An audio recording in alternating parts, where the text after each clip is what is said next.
మరి ఏం ఆలోచించారు? సరే నేను మాట్లాడతానని ఆయన విజయసాయి రెడ్డి గారితో మాట్లాడు, అయోధ్య రామిరెడ్డి గారితో మాట్లాడు. ఫెలో పార్లమెంటేరియర్స్ ఆయన పార్లమెంట్లో కలుస్తూ ఉంటారుగా, వాళ్ళు పాజిటివ్గా స్పందించారు. They received. తర్వాత కొడాలి నానిని అడిగాను.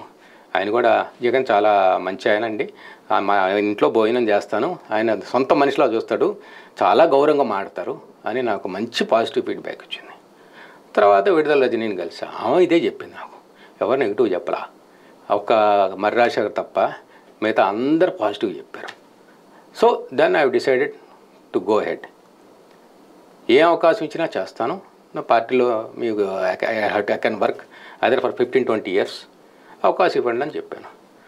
సో సబ్సిక్వెంట్గా వాళ్ళు జరుగుతుంది. నిన్న కాక మొన్న ఇంట్లో కూడా నాన్నగారు నేను రాను, నాకు ఓపిక లేదు నాకు, ఎందుకంటే ఏజ్ ఫ్యాక్టర్ ఆయన 84 ఉన్నారు, నాకు హెల్త్ ఇష్యూస్ ఉన్నాయి, నేను రాను, ఒకవేళ వచ్చినా నేను ఇప్పుడు ఆయనకు రావాలంటే 3-4 పట్టుకోవాలి, కాలు మోకాలు బాగా ప్రాబ్లం ఫేస్ చేస్తున్నారు, సఫర్ అవుతున్నారు, నేను రాలేను అంటే సరే నేను మరి ఏం చేయమంటారు, సరే నీ దారి నువ్వు చూసుకో, నువ్వు వెళ్ళిపో, నేను ఎటుకూడి బయటికి కూడా రాను.